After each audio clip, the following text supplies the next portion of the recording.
Bienvenue dans les matinales de Rachel, peuple de Dieu, shalom, shalom. Que la grâce et la paix vous soient données de la part de Dieu notre Père et de notre Seigneur Jésus-Christ. Mon amour est avec vous tous en Jésus et surtout que l'amour de Dieu et la communion du Saint-Esprit soient toujours et toujours avec vous, afin que la paix et l'amour avec la foi vous soient donnés et surtout, ça c'est très important, que la compassion et la paix vous soient données de la part de Dieu notre Père et de la part de notre Seigneur Jésus-Christ. Bienvenue dans l'émission Les Matinales de Rachel, moment d'échange, moment de partage, moment de prédication, moment d'édification, moment de communion, moment fraternel aussi d'écoute, moment de prière et moment de louange et d'adoration. Vous êtes à la bonne porte, vous êtes au bon endroit sur Radio Menorah Yeshua. Soyez tous bénis dans le nom de Jésus-Christ, notre Sauveur. Peuple de Dieu, un très grand shalom à vous tous. Je pourrais multiplier les salutations, je pourrais les multiplier, mais ce que je souhaite pour toi, bien-aimé, toi qui viens de nous rejoindre dans cette émission, mon bien-aimé, ma bien-aimée, je souhaite que tu prospères à tous égards et sois en bonne santé, comme prospère l'état de ton âme. Surtout que la paix soit avec toi. Les matinales de Rachel, une émission d'édification, d'exhortation qui s'adresse principalement à l'Église de Dieu établie dans le monde entier, à ceux qui ont été sanctifiés dans le Christ Jésus, appelés à être saints, avec tous ceux qui ont en tout lieu invoqué le nom de Jésus-Christ notre Seigneur, le leur et le nôtre. Soyez bénis. Alors oui, les matinales de Rachel, c'est également une émission qui s'adresse à tous les saints dans le Christ Jésus qui sont partout dans le monde entier, à l'Église de Dieu établie où qu'elle soit, dans les assemblées, dans les églises locales et également dans les maisons. À titre individuel, ces matinales s'adressent à vous. L'obéissance également de la foi parmi tous les païens, à tous ceux qui, comme moi, sont appelés gentils, cette émission est également pour vous. Car vous faites partie, vous aussi, vous faites partie des appelés de Christ. À tous les bien-aimés de Dieu qui sont partout dans le monde entier, soyez bénis. À ceux également qui pourraient être mes enfants spirituels, en notre commune foi en Jésus-Christ, soyez bénis. Aux étrangers, où que vous soyez, dans la diaspora, partout, soyez également bénis. Sachez aussi que cette émission s'adresse également aux non-croyants, aux athées, à ceux qui hésitent encore. Soyez tous bénis. On en a besoin, nous tous, d'être bénis dans le nom de Jésus-Christ, notre Sauveur. Vous êtes à la bonne porte. Vous êtes dans les matinales de Rachel. Je prie sans cesse pour vous tous encore qui serviteurs de l'Éternel, vous qui êtes ceux qui ont reçu par la justice de notre Dieu et notre Sauveur Jésus-Christ une foi d'un aussi grand prix que la nôtre. Alors, à vous tous, bien-aimés, à toute l'équipe de Radio Menorah Yeshua, à ceux qui ont été appelés, qui sont aimés en Dieu le Père et gardés pour Jésus-Christ, à vous, petits-enfants, jeunes dans la foi, pères et bien-aimés, soyez bénis, bienvenue dans les matinales de Rachel. Retrouvez-nous du... Comme expliqué à nos bien-aimés auditeurs, nous avons parcouru plusieurs cas de tirage au sort biblique. Précédemment, il était question des tirages au sort au niveau de Judas, celui qui devait, au niveau de Matthias, celui qui devait prendre la suite de Judas, comme on a pu le voir dans les émissions précédentes, ainsi que du bouc Azazel ou du bouc pour l'Éternel. On a pu le voir. Vous pouvez d'ores et déjà retrouver ces enseignements sur la chaîne Menorah Yeshua TV ou encore sur également le site web de la fondation menorahYeshua.radioweb.co. Puis, nous avons aussi, ce matin, nous allons vous raconter celui de Jonas et également celui de Zacharie. Je rappelle également que pour ceux qui n'ont pas écouté l'émission d'hier, il était question aussi de la redistribution de la terre sainte, de la terre promise. La répartition s'est faite en plusieurs parties et la redistribution s'est faite par le tirage au sort et les villes ont pu être attribuées aux différentes tribus d'Israël, sachant que ce n'était pas tous les tribus qui en étaient concernées, parce que certaines tribus avaient déjà reçu leur délimitation, leurs différentes frontières par le biais de Moïse. Alors lisons ce texte de Luc au premier chapitre pour mettre en évidence celui du cas de Zacharie. Lisons la parole de Dieu, que Dieu bénisse l'écoute de sa parole. Plusieurs ayant entrepris d'écrire l'histoire des choses dont la vérité a été connue parmi nous avec une entière certitude, selon que nous les ont apprises ceux qui les ont vues eux-mêmes dès le commencement et qui ont été ministres de la parole. J'ai cru aussi, très excellent Théophile, que je devais te les écrire par ordre, après m'être exactement informé dès leur origine, ainsi que tu reconnaisses la certitude des choses dont tu as été instruit. Au temps d'Hérode, roi de Judée, il y avait un sacrificateur nommé Zacharie, du rang d'Abia. Sa femme était de la race d'Aaron et elle s'appelait Élisabeth. Ils étaient tous deux justes devant Dieu.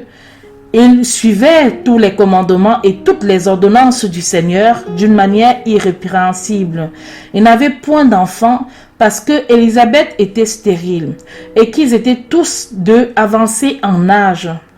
Or, il arriva que Zacharie, faisant des fonctions de sacrificateur devant Dieu dans le rang de sa famille, il eut échu par sort, selon la coutume établie par les sacrificateurs, d'entrer dans le temple du Seigneur pour y offrir les parfums. Et toute la multitude du peuple était dehors en prière à l'heure qu'on offrait les parfums.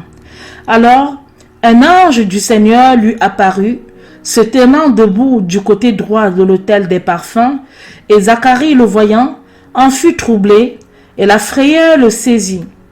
Mais l'ange lui dit, « Zacharie, ne crains point, car ta prière est exaucée, et Élisabeth, ta femme, t'enfantera un fils, et tu lui donneras le nom de Jean. Il sera pour toi un sujet de joie et de ravissement, et plusieurs se réjouiront de sa naissance, car il sera grand devant le Seigneur, et ne boira ni de vin, ni de cervoise, et il sera rempli du Saint-Esprit dès le ventre de sa mère. Il convertira plusieurs des enfants d'Israël au Seigneur leur Dieu, et il marchera devant lui dans l'esprit et dans la vertu d'Élie, pour tourner les cœurs des pères vers les enfants, et les rebelles à la sagesse des juges, afin de préparer au Seigneur un chemin bien disposé, un peuple bien disposé, autant pour moi. Et Zacharie dit à l'ange, « À quoi connaîtrai-je cela? Car je suis vieux et ma femme est avancée en âge. » L'ange lui répondit, « Je suis Gabriel qui assiste devant Dieu. J'ai été envoyé pour te parler et t'annoncer ces bonnes nouvelles. Et voici, tu vas devenir muet et tu ne pourras parler jusqu'au jour que ces choses arriveront, parce que tu n'as pas cru à mes paroles qui s'accompliront en leur temps. » Cependant, le peuple attendait Zacharie et s'étonnait de ce qu'il tardait si longtemps dans le temple. Et quand il fut sorti, il ne pouvait leur parler. Et il connut qu'ils avaient eu quelques visions dans le temple, parce qu'il leur faisait entendre par les signes. Il le leur faisait entendre par les signes et demeura muet. Et lorsque les jours de son ministère furent achevés, il s'en alla en sa maison. Quelque temps après, Élisabeth, sa femme, conçut, et elle se cacha durant 5 mois et disait, « C'est là ce que le Seigneur a fait en ma faveur, lorsqu'il a jeté les yeux sur moi pour ôter l'opprobre où j'étais parmi les hommes. Or, au 6e mois, Dieu envoya l'ange Gabriel dans une ville de Galilée appelée Nazareth, à une vierge fiancée à un homme nommé Joseph, de la maison de David. Cette vierge s'appelait Marie. Et l'ange était entré dans le lieu où elle était et lui dit, « Je te salue, toi qui es reçu en grâce. Le Seigneur est avec toi, tu es bénie entre les femmes. » Et ayant vu l'ange, elle fut troublée de son discours et elle pensait en elle-même ce que pouvait être cette salutation. Alors l'ange lui dit, « Marie, ne crains point, car tu as trouvé grâce devant Dieu, et tu concevras et enfanteras un fils à qui tu donneras le nom de Jésus. Il sera grand et sera appelé fils du Très-Haut, et le Seigneur Dieu lui donnera le trône de David son père.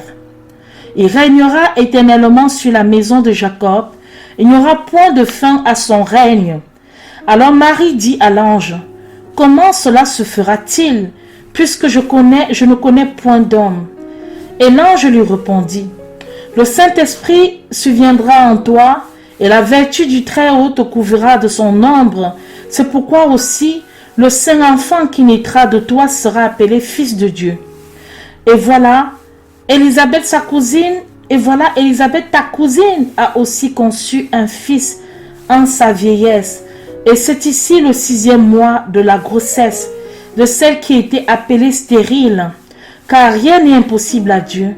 Et Marie dit, « Voici la servante du Seigneur, qu'il m'arrive selon que tu m'as dit. » Alors l'ange se retira d'avec elle. Voilà, peuple de Dieu, bien-aimé dans le Seigneur, un autre exemple du tirage au sort qui a permis justement, à ce que ce soit d'abord Zacharie, le père de Jean-Baptiste, qui officie, qui accomplit son service sacerdotal. Et suite à cela, il a eu cette apparition de l'ange Gabriel qui lui a dit que sa femme Élisabeth, qui était jusqu'alors stérile, devrait concevoir et enfanter un fils. Et il lui a dit quel serait le nom de ce fils, mais surtout quelle sera la mission de ce fils. Alléluia. Le Seigneur est merveilleux. Le Seigneur est merveilleux parce que c'est encore un autre exemple qui montre que le tirage au sort est dans la volonté de l'Éternel. Il a fallu que le sort tombe sur Zacharie parce qu'il fallait qu'il soit présentement au temple.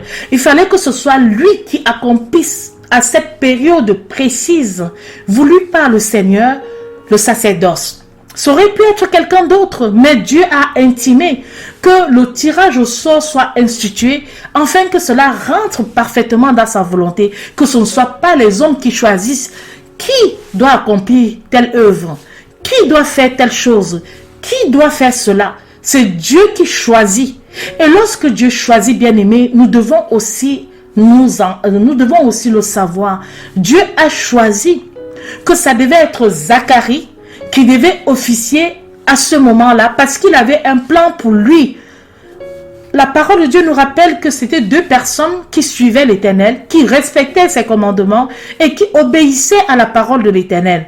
Mais, chose curieuse, ces personnes ne pouvaient pas avoir un descendant, ils ne pouvaient pas avoir un héritier. Or, Dieu fait toutes choses à merveille. Il fait toutes choses en son temps. Il fait toutes choses à merveille. Et il a plu à notre Seigneur de décider pour leur sort. Et il en a fait. Il a décidé pour leur sort. Et qu'est-ce qu'il a décidé? Il a donc décidé que Zacharie, le père, devrait donc être le futur père de Jean-Baptiste. Et c'est vrai que Zacharie, sur le coup, n'a pas cru à ce message qui venait d'en haut. Et l'ange lui a dit qu'il sera muet parce qu'il n'a pas cru aux choses qui lui a été annoncées. Il sera muet jusqu'à ce que ces choses arrivent. Et c'est comme ça que Élisabeth, sa femme, quelque temps après, s'en est trouvée enceinte.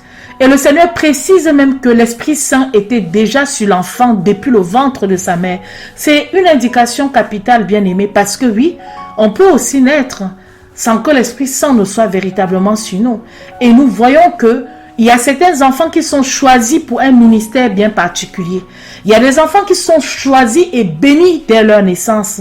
Et l'Esprit Saint les recouvre et l'Esprit Saint est sur eux. Donc, voilà ce que je pouvais dire sur cette partie-là. Bien-aimés, voilà ce qu'on pouvait en dire.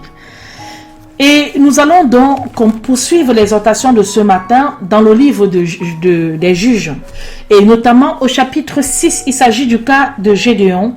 Lisons la parole de Dieu, Juges 6. Or, les enfants d'Israël firent ce qui est mauvais devant l'Éternel, et l'Éternel les livra entre les mains des Madianites pendant 7 ans. Et la puissance des Madianites se renforça tellement contre Israël qu'à cause des Madianites, les enfants d'Israël se firent des antres dans les montagnes. Ils se firent des antres dans les montagnes et des cavernes et des forts, donc pour se protéger bien sûr. Car il arrivait que quand Israël avait sémé, les Madianites montaient avec les Amélékites et les Orientaux, et ils montaient contre lui et faisaient un camp contre eux. Ils faisaient le dégât des fruits du pays jusqu'à Gaza et ne laissaient rien de reste en Israël, ni vivre, ni menu bétail, ni bœufs, ni armes. Je rappelle à nos bien-aimés auditeurs que nous lisons toujours dans la version de Jean-Frédéric Osterval, cette version qui date de 1771. Et je vous rappelle qu'il s'agit du français du XVIIIe siècle. Cette version a été choisie par le Seigneur. Cette Bible, particulièrement de Jean-Frédéric Osterval, a été intimée et choisie par le Seigneur. Et il a recommandé que nous nous appuyions exclusivement dans les versions les plus anciennes et non les révisions, les différentes révisions que son ouvrage a pu subir. Et j'en étais au verset 5. Car eux et leurs troupeaux montaient, et ils venaient avec leurs tentes en grande multitude, comme des sauterelles, et eux et leurs chameaux étaient sans nombre. Ils venaient dans le pays pour le ravager. Israël donc fut fort abaissé par les Madianites, et les enfants d'Israël crièrent à l'Éternel. Et les enfants d'Israël, ayant crié à l'Éternel à l'occasion des Madianites, l'Éternel envoya un prophète vers les enfants d'Israël qui leur dit: Ainsi a dit l'Éternel, le Dieu d'Israël, je vous ai fait monter hors d'Égypte, et je vous ai tiré de la maison de servitude. Je vous ai délivré de la main des Égyptiens et de la main de tous ceux qui vous opprimaient. Je les ai chassés loin de vous. Je vous ai donné leur pays. Je vous ai dit aussi, je suis l'Éternel votre Dieu. Vous ne servirez point les dieux des Amoréens au pays desquels vous habitez. Mais vous n'avez point obéi à ma voix. Puis l'ange de l'Éternel vint et s'assit sous un chêne qui était à Ophra, qui appartenait à Joas Abiezérite, et Gédéon son fils battait le froment près d'un pressoir pour l'ôter devant les Madianites. Alors l'ange de l'Éternel lui apparut et lui dit: Très fort et vaillant homme, l'Éternel est avec toi. Et Gédéon lui répondit: Hélas, mon Seigneur, est-il possible que l'Éternel soit avec moi? Et pourquoi donc toutes ces choses nous sont-elles arrivées? Et où sont toutes ces merveilles que nos pères nous ont racontées, disant: L'Éternel ne nous a-t-il pas fait monter hors d'Égypte? Car maintenant, l'Éternel nous a abandonnés et nous a livrés entre les mains des Madianites. Et l'Éternel le regardait, lui dit: Va avec cette force dont tu es rempli, et tu délivreras Israël de la main des Madianites. Ne t'ai-je pas envoyé? Et il lui répondit: Hélas, mon Seigneur, par quel moyen délivrerais-je Israël? Voici mon millier est le plus pauvre qui est dans Manassé, et je suis le plus petit de la maison de mon père. Et l'Éternel lui dit: Parce que je serai avec toi, et tu battras les Madianites comme s'il n'était qu'un seul homme. Et il lui répondit: Je te prie, si j'ai trouvé grâce devant toi, de me donner un signe, et que c'est toi qui me parles avec moi. Je te prie, ne pars point d'ici, jusqu'à ce que je revienne à toi, et que j'apporte mon offrande, et que je la mette devant toi. Et il dit: J'y demeurerai jusqu'à ce que tu reviennes. Alors Gédéon rentra et apprêta un chevreau de lait et des gâteaux sans levain, d'un épha de farine, et il mit la chair dans un panier et le bouillon dans un pot, et il les apporta tout sous le chêne et lui présenta. Et l'ange de Dieu lui dit, prends cette chair et ces gâteaux sans levain, et mets-les sur ce rocher, et repends le bouillon, et il fit ainsi.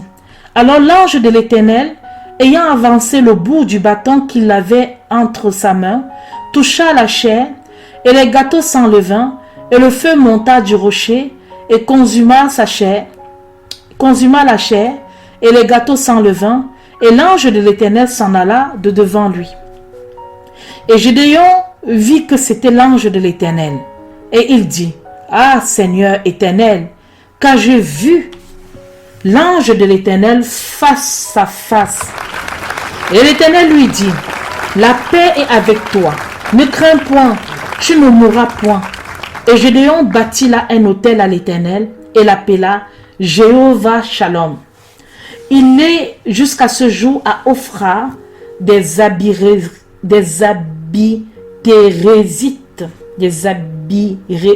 c'est compliqué, des Abérésites, alléluia.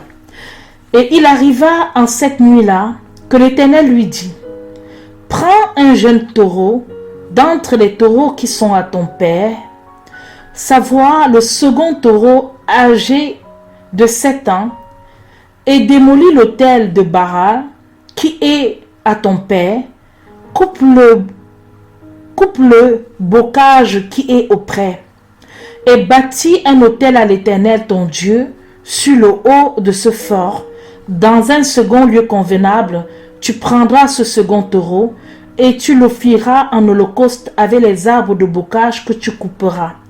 Gédéon donc, ayant pris 10 hommes d'entre ses serviteurs, et fit comme l'Éternel lui avait dit, parce qu'il craignait la maison de son père. Et les gens de la ville, s'il eût fait de jour, il le fit de nuit. Et les gens de la ville se levèrent de bon matin. Voici, l'autel de Baal avait été démoli, et le bocage qui était auprès était coupé, et le second taureau était offert en holocauste sur l'autel qu'on avait bâti. Et ils se disaient les uns aux autres, qui a fait ceci? Et s'en étant enquis, et ayant recherché la chose, ils dirent, c'est Gédéon le fils de Joas. Puis, les gens de la ville dirent à Joas, fais sortir ton fils et qu'il meure, car il a démoli l'autel de Baal, et il a aussi coupé le bocage qui était auprès. Et Joas répondit à tous ceux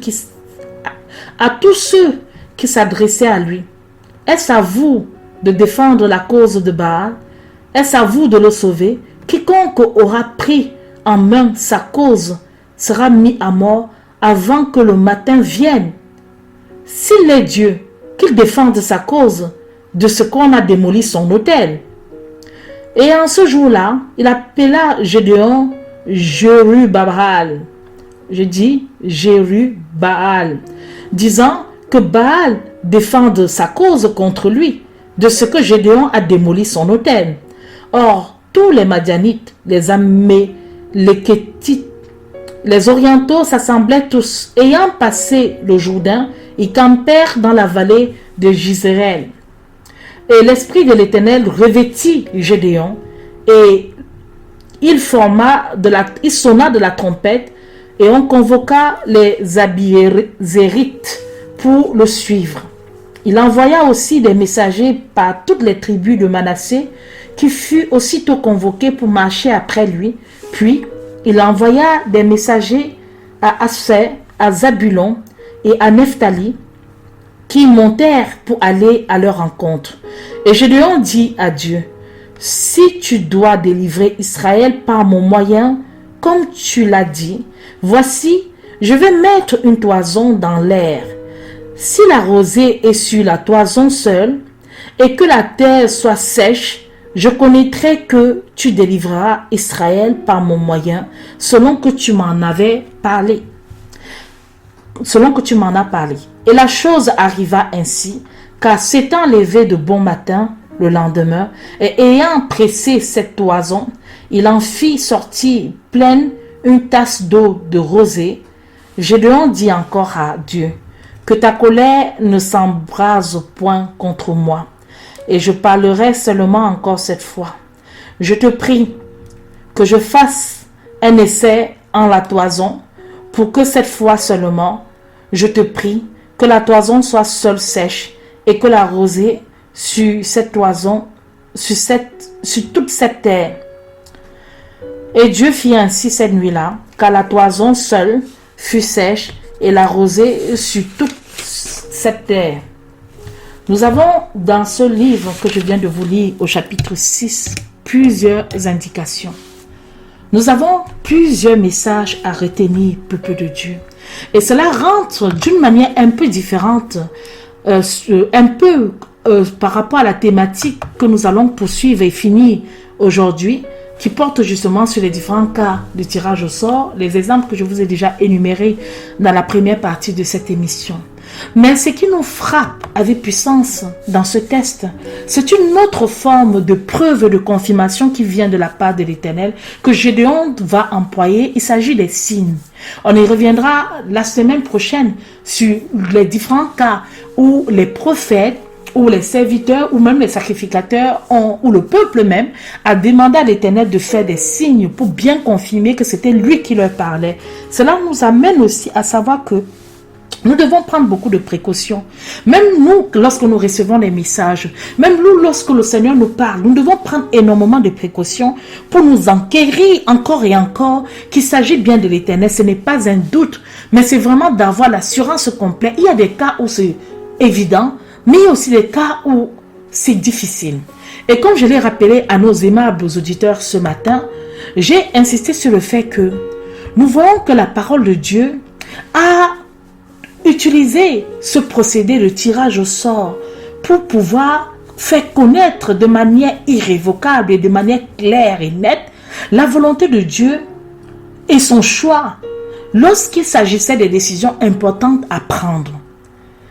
Bien sûr qu'aujourd'hui, ce procédé est détourné par le diable dans d'autres domaines qui, selon les différents objectifs, pour s'enrichir, pour animer la galerie à travers différents jeux, pour obéir aux lois des hommes ou aux traditions humaines, mais ce concept trouve son origine exclusivement dans la Bible, qui est un moyen de connaître la volonté du Père Créateur dans certaines décisions, dans certains choix qu'il faut prendre pour répondre à des questions précises. Nous avons dans le cadre de Juge 6 un autre procédé qui veut confirmer la volonté de l'Éternel. Et Gédéon, dans ce livre, utilise une pratique qui est différente certes du tirage au sort, mais elle est de toute évidence utilisée par quelqu'un qui craint Dieu, par un élu, pour connaître ou pour confirmer la volonté du Père Créateur. Et c'est pour ça qu'il nous a semblé judicieux d'inclure cela également dans cette thématique-là. Il ne s'agit pas, rappelons-nous, dans les versets précédents, il s'agissait justement de prendre le tirage au sort comme solution dans les conflits, dans les disputes, dans les choix, dans la continuité, dans les règlements, ou même pour choisir. J'ai pris ce matin le test de Luc 1 qui nous renvoie encore à celui de Zacharie. Nous avons médité dessus, où nous avons vu comment le Seigneur avait voulu que ce soit Zacharie qui soit là précisément pour accompli à cette période précise le sacerdoce dans le temple. C'est pour ça qu'il avait été échu au sort et nous connaissons la suite. Je ne reviens pas sur ce que j'ai dit. Maintenant, nous avons dans le cas de Juge beaucoup d'enseignements, ce texte que je viens de vous lire. Le contexte est le contexte des enfants rebelles, des enfants qui ont désobéi à la parole de l'Éternel et qui n'ont plus suivi toutes les recommandations qu'il avait données à Moïse, son serviteur, et à Josué, afin qu'ils puissent vivre en paix. Comme ils ont désobéi à l'Éternel, qu'est-ce qui se passe? Les Madianites sont venus occuper leur territoire et leur font la peau dure, très dure, si bien que même ce qu'ils sèment est encore ravagé et détruit, non pas seulement par les Madianites, qui ont aussi trouvé d'autres associés, les Amalékites, les Orientaux et d'autres peuples qui sont montés contre eux. Or, face à cette détresse terrible et grande, ils ont crié à l'Éternel. Ils ont crié à l'Éternel et Dieu leur a répondu. Dieu répond en leur rappelant la cause de leur malheur. La cause, elle est claire. Le Seigneur va dire ceci. Il va envoyer un prophète vers les enfants d'Israël. Il va leur dire, je vous ai fait monter hors d'Égypte et je vous ai tiré de la maison de servitude. Je vous ai délivré de la main des Égyptiens et de la main de tous ceux qui vous opprimaient. Je les ai chassés loin de vous. Je vous ai donné leur pays. Bien-aimés, nous voyons un cas important. Nous voyons que parfois le Seigneur nous accorde beaucoup de grâce. Il nous accorde beaucoup de merveilles dans notre vie. Mais à peine il a accordé des choses que nous oublions. Que nous oublions ses bontés, que nous négligeons ses bontés et que nous ne considérons plus les bienfaits que le Seigneur nous a accordés. Et par là même, l'être humain souffre de gratitude. Ne se rappelle pas beaucoup. Vraiment qu'il doit rendre grâce à l'Éternel. Lui rendre grâce de toutes les choses qu'il a pu faire par la puissance de Dieu. Mais à peine Dieu nous fait des belles choses, Dieu nous fait des trucs, qu'on l'oublie. Qu'on oublie tout ce qu'il a pu faire. On n'y pense même plus. On ne se rappelle même plus de ça. Ce n'est pas bien. Ce n'est pas bien. Nous devons tourner nos cœurs à la gratitude parce que lorsqu'on se souvient sans cesse des bienfaits qu'il nous fait, à ce moment-là, on est plus proche de lui. Mais lorsqu'on oublie, bien évidemment, on tombe dans le péché.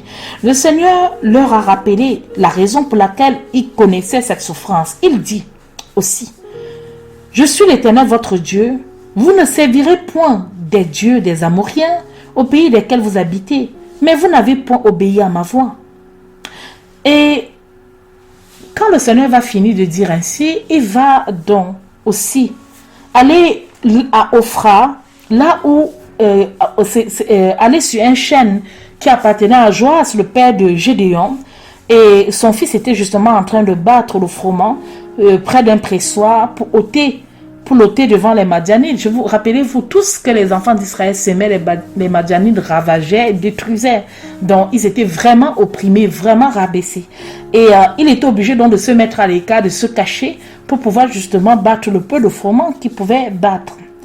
Et l'ange de l'Éternel va lui parler et va même l'appeler très fort et vaillant homme. L'Éternel est avec toi. Lui, il va répondre en disant, hélas, hélas, mon Seigneur, est-il possible que l'Éternel soit avec moi? Et pourquoi donc toutes ces choses nous sont-elles arrivées? Où sont toutes les merveilles que nos pères ont racontées? Bien aimé, c'est très humain la réponse de Gédéon. Quand nous voyons le malheur dans le monde entier, les tribulations, en ce moment en tout cas, la France est très secouée par la tempête Miguel. Les ravages sont déjà importants ci et là dans différents endroits. Et que le Seigneur veuille nous épargner en passant. Mais ce que je vais dire, c'est que à chaque fois qu'il y a des choses qui nous déstabilisent, nous secouent et que nous vivons des calamités ou des malheurs, on a toujours tendance à dire pourquoi cela nous arrive, pourquoi nous avons ces malheurs-là. On a la mémoire courte. On oublie très souvent que les malheurs nous arrivent aussi de par notre rébellion contre Dieu. Parce que nous nous sommes opposés à l'ordre divin. Et le Seigneur n'a jamais caché dans sa parole que si vous désobéissez, voilà les malheurs qui vous accompagneront. Donc Gédéon n'a qu'une réaction très charnelle, bien sûr. Il dit, est-ce qu'il ne nous a pas fait monter du pays d'Égypte? Mais comment est-ce que nous vivons?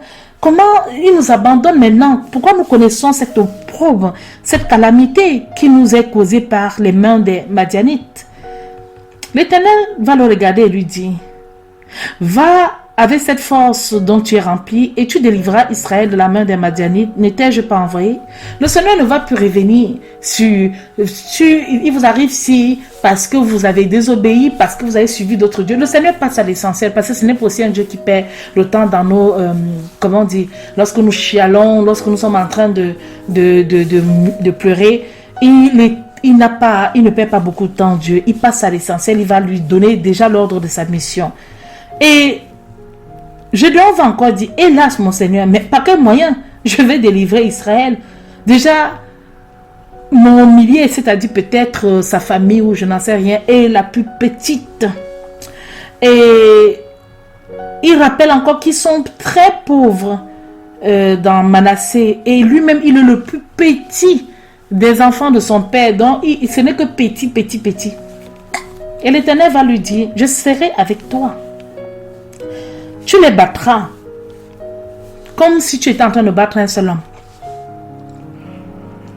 Gédéon va encore dire, si j'ai trouvé grâce à tes yeux, donne-moi un signe, que c'est toi qui me parles, que je sois sûr, avant d'aller en mission. Imaginez-vous, vous partez comme ça, là, vous ne prenez pas toutes les précautions et vous tombez en déconfiture.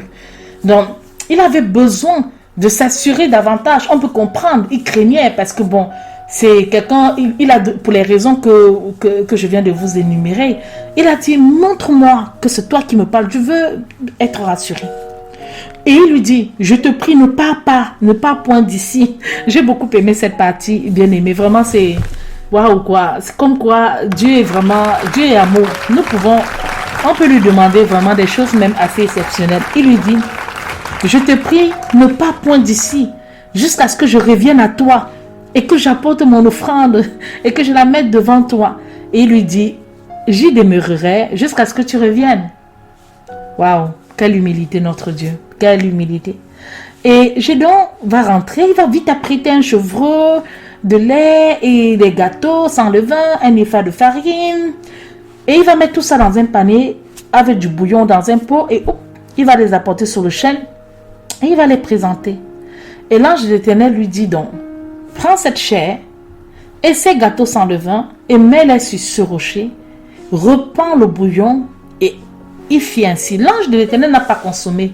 C'est très important que vous sachiez que tout est dans la gloire de Dieu. Ce n'est pas les anges que nous glorifions, mais c'est le Seigneur que nous glorifions. Oh, Gédéon est venu avec quelque chose, un bon panier qu'il a bien apprêté pour donner à l'ange. Il y a des situations où les anges ont mangé. Quand Abraham leur a donné à manger, ils ont mangé. Mais il y a aussi des situations où l'ange n'a pas pris, il a plutôt présenté à l'Éternel. Et c'est comme ça que le feu est monté sur le rocher et a consumé la chair et les gâteaux sans levain, et l'ange de l'Éternel s'en est allé de devant lui. Et Gédéon a donc vu que c'était l'ange. C'est là qu'il réalise véritablement que c'est l'ange de l'Éternel. Et il dit, ah Seigneur, oh malheur, on peut dire ainsi, et vous allez comprendre pourquoi. Ah Seigneur, j'ai vu l'ange de l'Éternel face à face. Il savait qu'on ne peut pas voir face à face l'ange de l'Éternel. Et c'est pour ça qu'il se disait qu'il devait mourir, comme il avait vu face à face. Mais le Seigneur dit, la paix est avec toi, ne crains point, tu ne mourras point. Et Gédéon a bâti à cet endroit un autel à l'Éternel et l'a appelé Jéhovah Shalom. Et il existe d'après ce livre jusqu'au moment où ça a été fait. Et on nous rappelle aussi dans ce texte que le Seigneur va lui parler la nuit et il va lui dire, prends un jeune taureau d'entre les taureaux qui sont à ton père, savoir le second taureau âgé de 7 ans, démolis l'autel de Baal qui est à ton père et coupe le bocage qui est auprès et bâtis un autel à l'Éternel ton Dieu sur le haut de ce fort dans un lieu convenable, et tu prendras ce second taureau et tu le feras en holocauste avec les arbres du bocage que tu couperas. Nous avons dans ce texte, peuple de Dieu, comment le Seigneur veut changer le cours de l'histoire familiale de la famille de Joas. Il a décidé de détruire d'abord l'autel de Baal qui était là, qui était un faux dieu, et en lieu et place, on devait bâtir plutôt l'autel agréable à l'Éternel. Et lui a donné les instructions précises, ainsi que l'holocauste qui devait accomplir ce rituel-là. Gédéon va opérer ce que le Seigneur va lui dire de nuit, parce qu'il redoutait de le faire en pleine journée. Il va prendre 10 hommes, ils vont rapidement renverser cet hôtel de Baal familial, mais qui n'était pas seulement familial, puisque c'était un hôtel aussi sur lequel les habitants venaient invoquer ce faux dieu Baal.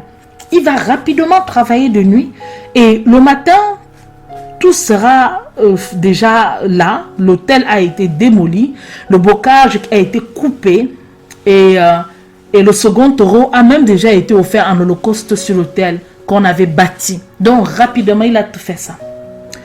Et les gens vont donc s'enquérir pour savoir, mais qui est celui qui a fait ça? Qui est celui qui a fait ça? Ils vont apprendre qu'il s'agit bien sûr de Gédéon, qui est le fils de Joas. Et les gens de la ville vont aller voir le père, vont dire, fais sortir vite ton fils qu'il meure, car il a démoli l'autel de Baal et il a aussi coupé le bocage qui était auprès de cet autel. Vraiment, je ne vous cache pas que j'ai beaucoup ri par rapport à la réponse du père. Le père va répondre à ces gens avec tellement de sagesse. C'est une réponse tellement forte. Il dit, est-ce à vous de défendre la cause de Baal? Est-ce à vous de le sauver? Quiconque aura pris sa main, sa cause sera mis à mort avant que le matin vienne. S'il est Dieu, qu'il défende sa cause de ce qu'on a démoli son autel. Il a même changé le nom de son fils par la suite. Mais ce qui est fort dans cela, il n'a pas parlé par lui-même. C'est une réponse remplie tellement d'intelligence que c'est le Seigneur finalement qui ridiculise les hommes. Vous bâtissez les faux autels, vous mettez les faux dieux.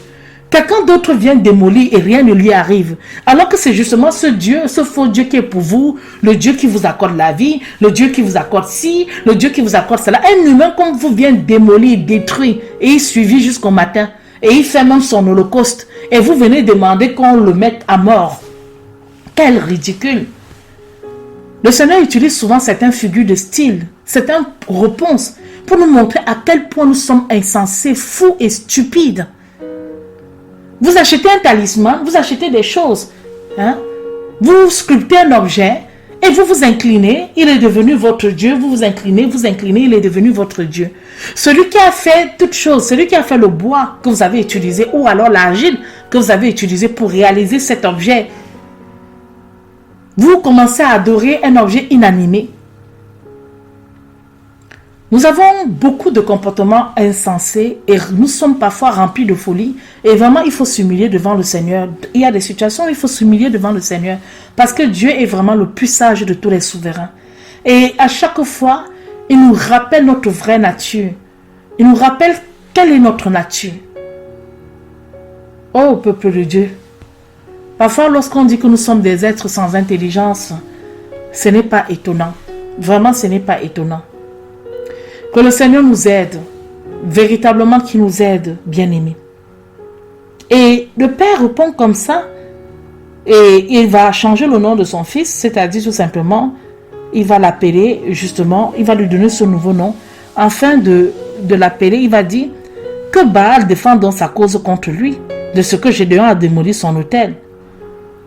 Et c'est comme ça que Gédéon, l'Esprit de Dieu va l'accompagner, sera même en lui. Et il va constituer maintenant son armée. Il va constituer son armée. Et il va demander encore au Seigneur quelque chose qui porte sur le signe que Dieu est vraiment avec lui. Pour aller combattre les Madianites, il va utiliser la toison dans l'air. Et il va dire que il veut que la rosée demeure et que la terre soit sèche. Habituellement, lorsque vous avez la rosée, la terre est humide, puisque la terre est sur la rosée. Tu ne peux pas avoir une rosée et tu vois une terre sèche. Ce n'est pas vrai. Mais le Seigneur va faire. Et il va encore faire un autre essai. Et il va demander que la toison seule soit sèche et que la rosée et la terre soient humides. Normalement, comment la toison peut être sèche quand la terre qu'elle porte et la rosée est humide? Ce n'est pas, l'ensemble doit être humide. Mais le Seigneur va encore accomplir ce miracle. Il va donc être mu, il va être confiant. Il va se rendre compte qu'il peut donc aller à la bataille. Et ce que j'ai envie de vous dire, c'est que pour résumer sur ce livre, ce chapitre 6 que nous venons de partager, c'est que Dieu vient toujours délivrer son peuple. Nonobstant tous les châtiments qu'il avait déjà réservés à son peuple, il vient répondre toujours à ceux qui crient au secours. La punition que Dieu leur avait faite en livrant aux Madianites, son peuple qui les a opprimés, qui les a réduits à des très grandes extrémités. Et montre que la bonté de Dieu est toujours là. Il ne ferme pas l'oreille à ceux qui crient à lui. Il leur a envoyé un prophète pour les exhorter à la repentance, pour leur rappeler ce qu'ils avaient fait. Ensuite, il a suscité Gédéon, qui fut leur libérateur. Moi, je pense pour ma part que cette histoire nous fait voir quelle est ordinairement la malice et l'ingratitude des hommes envers Dieu. J'en ai déjà parlé. C'est important de rendre grâce à Dieu tout le temps. À peine il résout les problèmes qu'on oublie et on lui demande d'autres. Il résout celui-ci, on oublie, on lui en demande, on ne se rappelle même plus. De là, nous sommes tombés. Et toutes les victoires qu'il a gagnées à nos côtés, et toutes les batailles qu'il a gagnées pour nous, on ne se souvient pas des années antérieures où on était persécuté, où notre vie même était en danger, où on était totalement dans des situations terribles. Non, on ne regarde pas. On regarde que devant. Je veux encore ci. Oui, je veux encore ça. Est-ce que tu peux me faire ci? Est-ce que tu peux me faire encore telle autre chose? Oh, j'aimerais bien que tu me fasses ça. Etc. Nous regardons que à l'horizon. Nous n'avons aucune mémoire de souvenir, de rappel. Après, vous allez voir les gens commémorer sans cesse des années et des années pour les actions des hommes. Mais rien pour Dieu. Combien sommes-nous qui, dans nos prières même, récitons encore les prouesses que l'Éternel a fait pour nous? Nous souvenons peut-être des victoires, que ce soit même dans notre enfance ou dans notre âge adulte, où on se rappelle, oh Seigneur, je me souviens encore, quand ta main vraiment m'a secouru, quand j'étais tombé malade en telle occasion, en telle circonstance, ou quand j'avais obtenu ci, ou quand j'ai même eu mon enfant, je me rappelle, Seigneur, comment tu... Quelles sont ces personnes qui rappellent à Dieu le souvenir de ces actions de grâce sur nos vies? Ne croyez pas que le peuple d'Israël, c'est un peuple à part, un peuple étrange. Nous sommes tous israélites dans nos attitudes, dans nos comportements. À peine Dieu résout les problèmes, qu'on oublie et on détourne le regard, on veut seulement ci, on veut ça, on commence encore à se fâcher, on commence encore à s'énerver, on commence à... C'est comme ça que nous nous comportons tous les jours. Nous sommes ingrats devant Dieu. Nous sommes ingrats. Prions Dieu qu'il enlève ce cœur de pierre que nous avons et qu'il nous mette le cœur de chair, afin qu'on le loue et on lui rend grâce. L'ingratitude n'est pas bien aimée.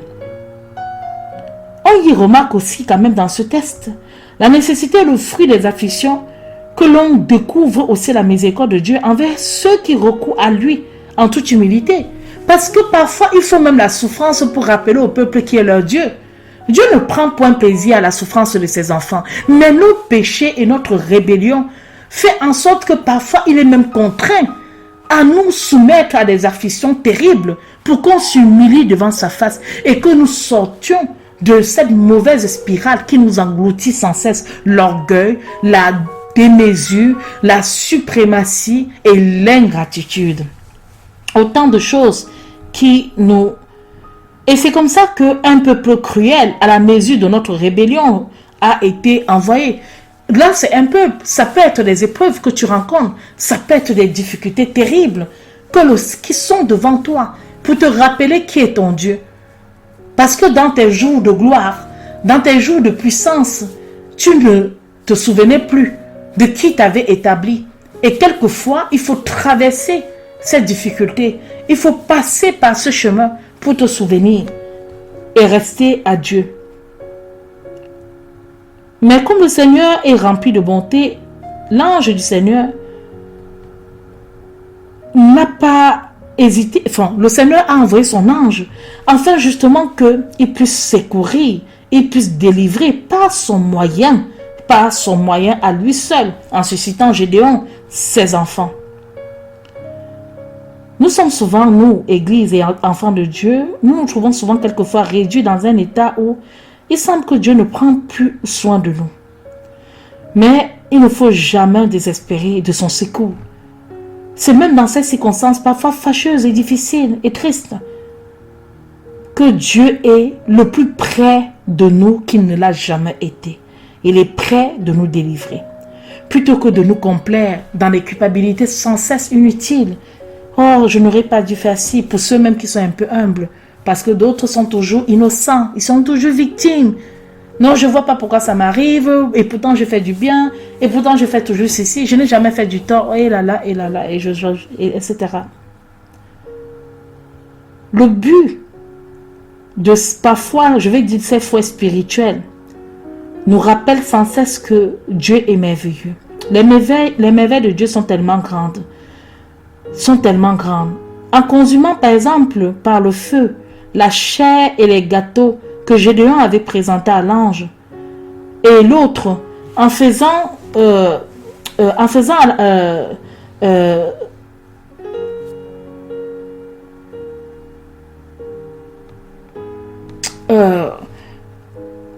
j'allais dire, en fait, en consumant cela, il rend grâce, voilà, il rend grâce à la prière que Gédéon lui a fait.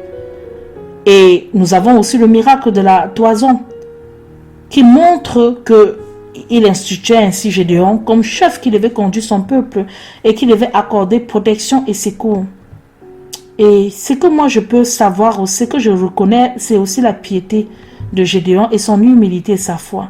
On voit aussi les marques dans l'entretien qu'il a eu avec les anges et comment aussi il va après paraître avec un grand zèle pour démolir. En à peine une conversation de je ne sais pas combien d'heures ça a pu durer, qu'il a eu tout le courage de venir démolir l'autel de Baal. Et vraiment, c'était un exemple. C'était un exemple à suivre. Et je bénis toutes les personnes aussi qui, à leur niveau, ont pu réaliser de telles prouesses. Et une grande pensée aussi pour ma bienheureuse sœur Marie-Madeleine et la sœur Lydie. Et les deux sœurs qui, accompagnées de la maman Élise, qui ont pu aussi démolir de tels autels. Nous devons savoir que là où Dieu n'est pas glorifié, il n'y a point notre trésor. Absolument pas. Il n'y a point notre trésor là où il n'est pas glorifié. Et nous devons ne pas oublier, peuple de Dieu, que Dieu nous aime. Jésus nous aime. Et nous sommes ceux qui devons défendre sa lumière. On ne va pas marquer de pause, on va poursuivre. Du moment où on a la connexion, il vaut mieux continuer. Nous allons rapidement aller dans ce test de Jonas pour rentrer dans cet autre exemple de tirage au sort. Nous allons lire le premier chapitre du livre de Jonas. Lisons la parole de Dieu. La parole de l'Éternel fut adressée à Jonas, fils d'Amittai, et il lui dit, « Lève-toi et va-t'en en la grande ville de Ninive et crie contre elle, car leur malice est montée jusqu'à moi. » Mais Jonas se leva pour s'enfuir à Tarsis, c'est un peu les problèmes typographiques, à Tarsis devant la face de l'Éternel, et il descendit à Jaffo, où il trouva un navire qui allait à Tarsis, et ayant payé son passage, il y entra pour aller avec eux à Tarsis de devant la face de l'Éternel. Mais l'Éternel éleva un grand vent sur la mer, qui y excita une grande tempête, de sorte que le navire était en danger de se briser. Et les mariniers eurent peur et crièrent chacun à son Dieu. Et ils jetèrent dans la mer la charge qui était dans le navire pour le décharger. Mais Jonas, étant descendu au fond du navire où il était couché et dormait profondément. Alors le maître pilote s'approcha de lui et lui dit, « Qu'as-tu, dormeur? Lève-toi, crie à ton Dieu, peut-être qu'il pensera à nous et que nous ne périrons point. » Et ils se disaient l'un à l'autre, « Venez et jetons le sort, afin que nous connaissions qui est la cause de ce malheur, de ce mal qui nous est arrivé. » Ils jetaient donc le sort, et le sort tomba sur Jonas. Alors ils lui dirent, « Déclare-nous maintenant pourquoi ce mal nous est arrivé. Quelle est ta profession? Et d'où viens-tu? Quel est ton pays? Et de quel peuple es-tu? » Il leur dit, « Je suis hébreu et j'adore l'Éternel, le Dieu des cieux, qui a fait la mer et la terre. » Alors ces hommes furent saisis d'une grande crainte et ils lui dirent, « Pourquoi as-tu fait cela? » Car ces gens avaient appris qu'ils s'enfuyaient de devant la présence de l'Éternel parce qu'il le leur avait déclaré. Et ils lui dirent, « Que ferons-nous afin que la mer se calme à notre égard, car la mer s'agitait de plus en plus. » Et il leur répondit, prenez-moi et jetez-moi dans la mer, et la mer s'apaisera à votre égard, car je sais que c'est à cause de moi que cette grande tempête est venue sur vous. Et ces hommes voguaient pour relâcher la terre, mais ils ne pouvaient, parce que la mer s'agitait de plus en plus contre eux. Ils criaient donc vers l'Éternel et ils dirent, Éternel, nous te prions que nous ne périssons point maintenant à cause de l'âme de cet homme, et ne mets point sur nous le sang innocent, car tu es Éternel et tu as fait ceci comme il t'a plu. Alors ils prirent Jonas et le jetèrent dans la mer, et la tempête de la mer s'arrêta. Et ces gens-là craignirent l'Éternel d'une grande crainte. Ils offrirent des sacrifices à l'Éternel et vouèrent des vœux. Nous avons dans ce chapitre un autre cas de tirage au sort qui a échu sur Jonas. Et dans ce cas particulier, plusieurs enseignements. Bien sûr, l'enseignement d'abord qui tombe, c'est le refus de Jonas d'obtempérer. Je dis d'obtempérer parce que nous sommes serviteurs de Dieu, nous sommes soldats de l'Éternel, c'est-à-dire nous devons obtempérer aux instructions que le Seigneur nous donne de faire. Il a refusé d'obtempérer. Il lui arrive quoi? Il lui arrive justement qu'il se retrouve en train de s'enfuir, croyant qu'on peut fuir à la face de l'Éternel. C'était un peu naïf de sa part, mais ça nous arrive aussi souvent de croire que les gens se cachent dans l'obscurité, dans les ténèbres, ils font du mal, ils pensent que personne ne les voit. Quelle tristesse! Et Seigneur, c'est comme ça, et pardonne-nous, Père. Et voilà ainsi Jonas qui se retrouve embarqué, et il nous est quand même rappelé que on ne doit pas aussi voler les transports, les moyens de transport, parce que Jonas a payé son ticket. Il est bien rappelé aussi dans ce verset, pour ceux qui ne payent pas souvent, espèrent ne pas tomber sur les contrôleurs, Jonas a payé son ticket avant d'entrer dans le bateau. Donc c'est très important aussi de le rappeler de temps en temps. Et c'est ainsi donc que Jonas, qu'est-ce qui va se passer? Il se retrouve pris au piège, mais tout le monde entend la tempête sauf lui. Or, pourquoi le Seigneur l'a plongé dans un sommeil profond afin qu'il soit identifié? Vous savez, dans la foule et dans la masse, c'est très difficile de ne pas forcément identifier les gens. Or, quand il va venir, quand l'un des mariniers va venir, d'ailleurs, c'était même le maître pilote, dont le capitaine, celui qu'on appelle aujourd'hui le capitaine, va le voir dormir, il va même l'appeler directement par sa fonction. Qu'as-tu dormeur? Lève-toi, crie à ton Dieu. Et Jonas directement est identifié. C'est assez spécial de voir quelqu'un dormir alors que vous êtes en train de chavirer. Donc, son visage a déjà été a retenu l'attention. C'est déjà le premier élément. Le Seigneur voulait qu'on l'identifie, qu'il soit traité à part. Et voilà, ils vont donc jeter le sort très rapidement, et ça tombe encore sur Jonas qui a déjà été identifié comme dormeur et qui n'était pas inquiété par quoi que ce soit. Et Jonas, bien sûr, va expliquer ce qui lui est arrivé avec l'Éternel et ce qu'il a fait. Et il va donc, ils vont donc prier le Seigneur, donc, parce qu'ils n'avaient pas envie de jeter Jonas d'un coup. Quand Jonas a fait cette proposition, ils auraient dit, ah c'est bien, on va le jeter. Non, ils ont très bien agi.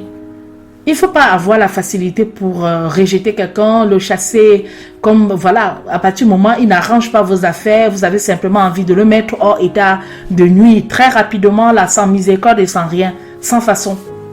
Mais on apprend encore dans l'attitude de ces marins qu'ils ont eu l'envie de sauver sa vie. Et c'est pour ça qu'ils ont préféré prier d'abord l'Éternel. Mais malheureusement, la tempête ne s'est pas calmée. Au contraire, la mer s'est encore beaucoup plus agitée, de plus belle encore contre eux. Et c'est comme ça que Jonas va leur demander, il va dire, jetez-moi et vous serez tranquille. Mais ce qui est bien, c'est qu'ils vont faire cette prière qui me touche particulièrement. Ils criaient donc vers l'Éternel et dit, Éternel, nous te prions que nous ne périssons point maintenant à cause de l'âme de cet innocent. Ne mets point sur nous le sang innocent, car tu es l'Éternel et tu as fait ceci comme il t'a plu. Prendre toutes les précautions, même dans les décisions les plus difficiles. Même quand vous devez retirer le mal au milieu de vous, prenez les précautions que le péché ne retombe pas sur vous. Ils ont demandé au Seigneur, ils ont imploré sa miséricorde.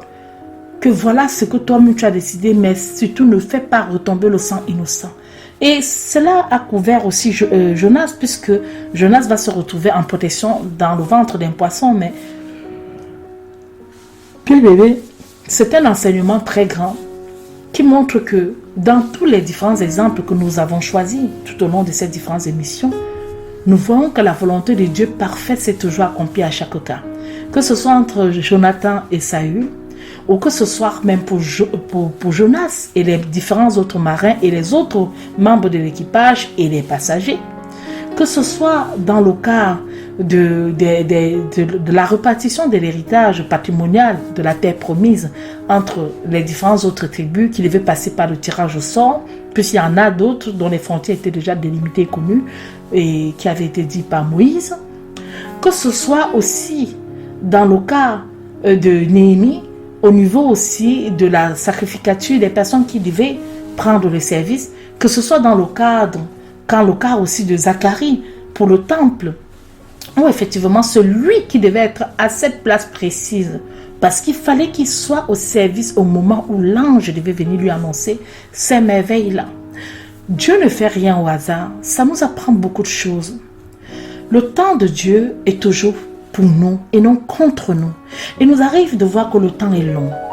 Il nous arrive de penser que waouh, depuis ce temps-là, depuis tout ce temps, Seigneur, que je t'ai demandé si j'ai imploré telle faveur et tu ne m'as pas répondu. Depuis tout ce temps, Seigneur, où j'ai été dans cette souffrance, dans cet état, mais tu as tourné ton regard. Tu as détourné ton regard. Depuis ce temps, oui, parfois le temps semble long. Le temps de Zacharie, est-ce que ton temps est plus long que celui d'Élisabeth? Peut-être toi, tu n'as pas servi Dieu dès le début, mais la parole de Dieu nous dit que Zacharie et Élisabeth l'ont servi, le servaient avec fidélité et obéissaient à tout, c'est bien précisé, à tous les commandements. C'était des hommes pieux. Mais le temps pouvait leur sembler long aussi, de ne pas toujours avoir d'enfants. Et finalement, un enfant est venu pour faire la joie de son père, pour le mettre dans l'émerveillement de la grâce de Dieu. Le temps peut nous sembler contre nous-mêmes quelquefois. On a l'impression que c'est comme si la nature se déchaînait contre nous. On n'est peut-être pas dans un bateau, mais parfois on a l'impression d'être sur une mer agitée, où la tempête sévit. Mais il arrive un moment où Dieu dit, mon enfant, ça c'est ton moment. Et je veux t'aider. Je veux t'aider, je vais essuyer tes larmes. Et je veux t'aider à faire des choses. Je veux réparer ce qui est brisé. Je veux t'aider à arranger. Ou je vais moi-même arranger pour toi selon les circonstances. Le temps de Dieu est le meilleur de tous les temps. Et sa miséricorde n'est jamais loin.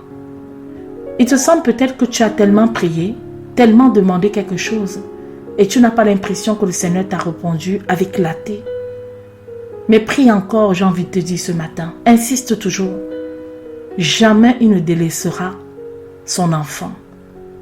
Priez, mais obéir à sa parole aussi. Les deux sont ensemble. Les deux vont ensemble. Les hommes ont pensé qu'ils avaient choisi quelque chose d'excellent au regard des élections ou du vote. Ils se sont dit que c'était le meilleur des procédés. Quand bien même une élection n'est pas truquée, elle est faite de manière charnelle parce qu'elle dépend de la volonté des hommes. Mais encore que Dieu lui-même nous dit, malgré nos élections, c'est lui qui établit les rois et ceux qui sont en dignité. Vous imaginez, si ce n'était pas Dieu, ce que cela pourrait être. Le tirage au sort, d'un point de vue biblique pour ma part, c'est quelque chose de très bien. Et je souhaiterais même que cela soit quelque chose d'institutionnel, où nous pouvons aussi, même dans les milieux, au niveau des décisions qui concernent l'Église, qui concernent le service, qui concernent les serviteurs, tirer au sort pour prendre des décisions importantes, même pas seulement au niveau de l'Église, même au niveau des familles, pour donner des responsabilités ou pour accorder telle ou telle chose. Tirer au sort. Mais ça s'accompagne par la prière et la foi également qui doit accompagner cela. Nous devons savoir que Dieu est bon. Nous devons savoir que sa volonté surpasse toutes les volontés. Et que il sait bien qu'il y a des décisions qui sont difficiles, sur lesquelles rien n'est encore tranché. Et qui sont même ambiguës. Et nous devons savoir que seul Dieu peut répondre. Que seul Dieu peut nous éclairer davantage. Ouvrons notre cœur et parlons à notre Père. Il nous a donné des outils, il nous a donné des moyens. Il y a même des choix difficiles. Des décisions que nous n'arrivons pas à prendre. Et que nous avons besoin de l'interroger. En toute confiance, nous pouvons le lui présenter. Il est souverain, il est maître. Il peut nous apporter et nous rassurer dans des choses qui sont complexes, dans des choses qui sont difficiles. Parfois, Dieu même nous parle et on pense qu'il ne nous a pas parlé, ou on reporte encore ça. On dit, bon, il a dit si, mais j'arrive pas encore à bien voir ça venir. Vous voyez qu'il est obligé de s'exprimer de 1000 façons parce que nous ne sommes pas très dans la foi. Nous sommes toujours des êtres qui paniquent beaucoup. On a vu le cas de Gédéon qui a demandé 2 preuves. Bien sûr, peut-être moi j'en aurais demandé 5. Je ne suis pas en train de critiquer Gédéon pour dire que non, moi peut-être j'en aurais demandé une dizaine de preuves. Allez conduire un peuple comme ça, aller en guerre, il faut aussi, voilà, il faut avoir le courage et le cran. Que le Seigneur continue de nous parler dans bien de choses. Nous allons marquer une courte pause et on revient avec vous pour la dernière partie de l'émission. À tout de suite.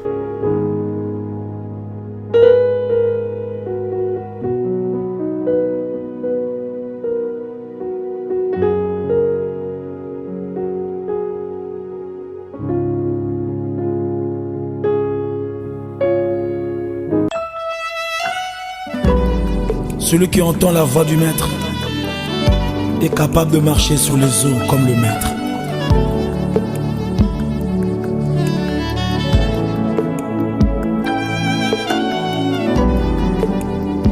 Je suis là, Seigneur, parle à mon esprit.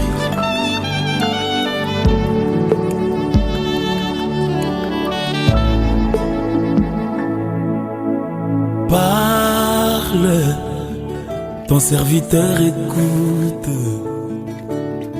parle, je dépends du son de ta voix.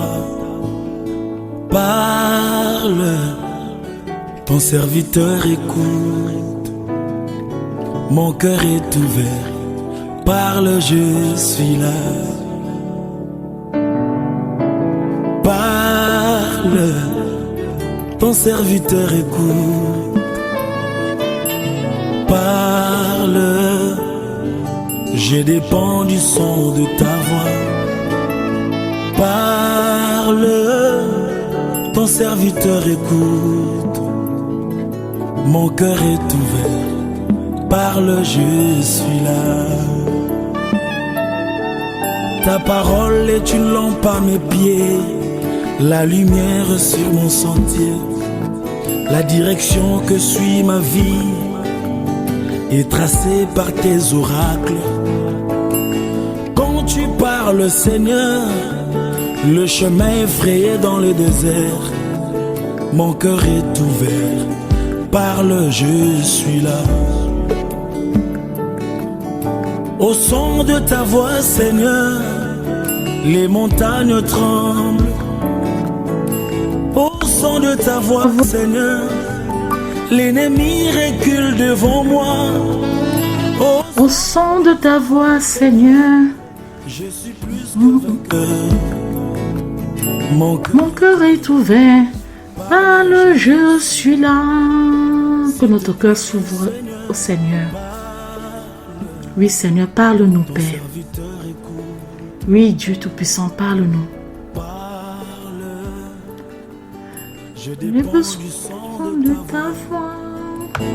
Parle, ton serviteur écoute. Mon cœur est ouvert. Parle, je suis là.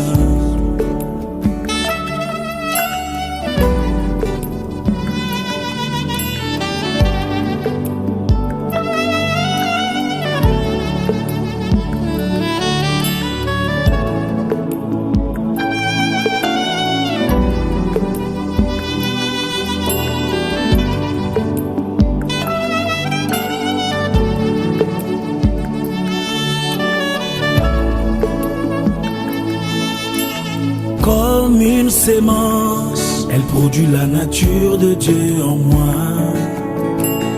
Comme une épée, elle détruit les forteresses de l'ennemi. Comme une eau pure, elle rafraîchit mon âme et me rassure. Mon cœur est ouvert, parle, je suis là. Oh oui, comme une sémence, elle produit la nature de Dieu en moi. Ta parole comme une épée, elle détruit les forteresses de l'ennemi. Oh oui, comme une eau pure, elle rafraîchit mon âme et me rassure. Jésus, mon cœur est ouvert, parle, je suis là. Oh, parle. Parle Seigneur, parle-nous Père, parle Dieu de merveille, Dieu de gloire. Parle-nous Seigneur. Moi, change-moi, montre-moi la direction, le chemin. Parle à mon esprit, Seigneur. Ton serviteur est là. Oui, je veux suivre ta parole. Mon cœur est ouvert. Alléluia. Parle, Jésus. Quand j'ouvrirai ma Bible, que j'entende ta voix. Quand je me lèverai le matin, que j'entende ta voix. Quand je serai en prière seul, que j'entende ta voix. À l'église, à la prédication, que j'entende ta voix. Pendant l'adoration, que j'entende ta voix. Quand je leverai mes yeux vers le ciel, que j'entende ta voix. Je veux t'écouter. Instruis-moi, révèle-moi, parle-moi, change-moi. Je veux t'écouter, Seigneur. Alléluia. Que le Seigneur soit béni, notre cœur est ouvert à lui, on veut l'écouter. Bien-aimés, j'arrive à la dernière partie de cette émission et je bénis vraiment le Seigneur parce qu'on a été très bénis ce matin et que le Seigneur continue toujours de nous éclairer davantage. Ce que je pourrais dire, c'est que ceux qui croient que le tirage au sort, c'était un jeu de chance ou de hasard, c'est parce qu'ils n'ont pas connu le Créateur, ils n'ont pas connu la parole de Dieu. L'homme n'a rien inventé, comme je l'ai dit, ça tire son origine de la Bible.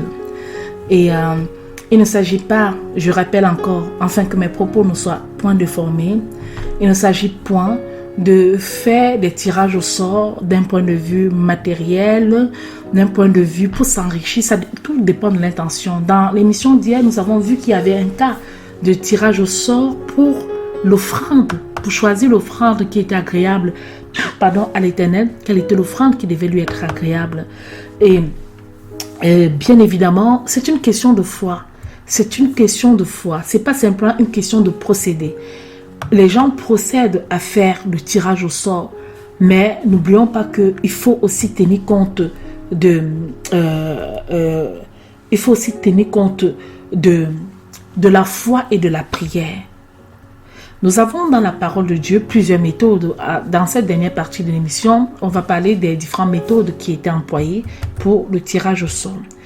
Dans les écrits inspirés, qui sont des écrits bibliques, que ce soit les concepts de tirage qui ont été utilisés par les patriarches ou par les apôtres pour connaître la volonté de notre Créateur sur certaines questions, sur certaines décisions, sur certains besoins, il existait plusieurs méthodes simple pour effectuer un tirage au sort.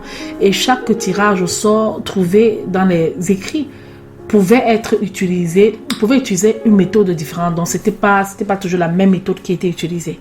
Donc, il faut savoir qu'il n'y a pas de tirage au sort sans prière adressée au Créateur. Première des choses. Donc, si vous êtes appelé à le faire, et moi je dis, on peut le faire. Vraiment, on peut le faire. J'en ai tellement appris dans les préparations de ces émissions, mais il faut que le contexte soit il faut être dans des très bons contextes et tout.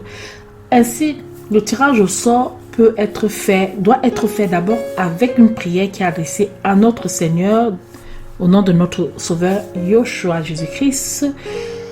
Et c'est un principe directeur de tout tirage. Maintenant, ce sont des objets neutres qui sont utilisés au naturel et qui n'ont aucune truc commercial ou quoi que ce soit, vraiment des trucs neutres. Et il y a dans ce monde, on parle du tirage par exemple de la courte paille qui sert à cibler en particulier un individu parmi plusieurs. On utilise un nombre de pailles correspondant au nombre d'individus. On coupe une des pailles plus courtes et ensuite chacun doit montrer l'extrémité et on va voir et tout. Il y a aussi par rapport au papier, on met souvent des morceaux de papier et etc. Ou on met même des noms dessus, on mélange et puis on tire un papier au hasard, celui sera attribué et tout ça là. Moi, je peux penser que pour ma part, plutôt que d'utiliser, parce que dans ces différentes méthodes, il y a aussi les trucs magiques qui sont insérés à l'intérieur et c'est pour ça que il faut faire les choses vraiment les plus naturellement possibles. La question doit être formulée, la prière au Seigneur. Ensuite, la question doit être orientée à Dieu. C'est une question que nous adressons à l'Éternel. Nous voulons connaître sa volonté sur telle chose précise qui est formulée. Seigneur, nous voulons connaître ta volonté pour telle chose, pour telle décision que nous devons prendre avec telle ou telle autre personne, pour telle fonction, pour telle chose. Éclaire-nous davantage dessus. Et bien sûr, après, le Seigneur va nous aider par rapport à ça. Donc, il faut faire attention. Ce n'est pas un jeu de tout, de passe-passe. Faire attention, il faut bien se dépouiller. C'est-à-dire, il faut vraiment, moi je dis, il faut vraiment centrer tout sur l'Éternel. Si vous avez le doute, si vous n'avez pas assez de foi par rapport à ça, il vaut mieux laisser. Il vaut mieux laisser. Vous savez, on n'est pas obligé de tout faire. Hein? On n'est pas obligé de faire des choses. On n'est pas obligé.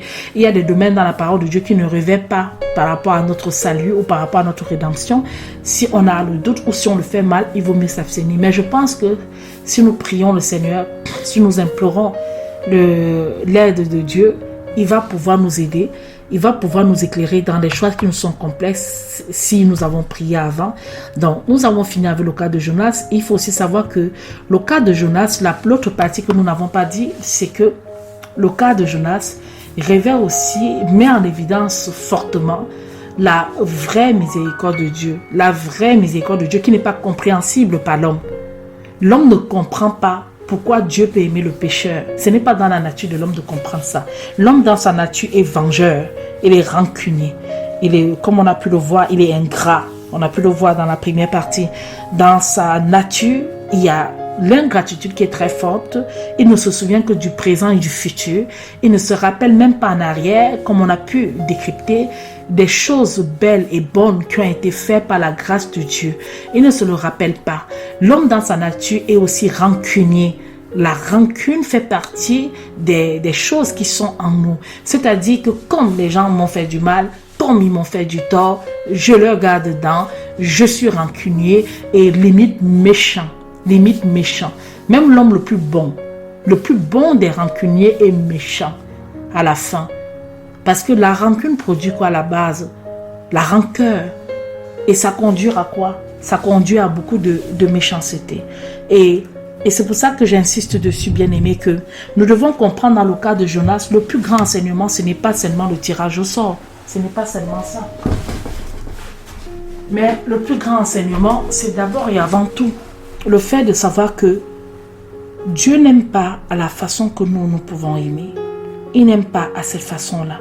Et lorsqu'il a fait ce tirage au sort, c'était pour nous rappeler, nous, enfants, que, effectivement, il approuvait et il acceptait que c'était Jonas qui était responsable. Mais il a utilisé cette situation pour se glorifier et sauver ces personnes.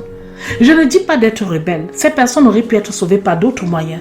Mais je vous dis que lorsqu'on avait l'Éternel, même parfois nos bêtises, le Seigneur les utilise encore pour se glorifier.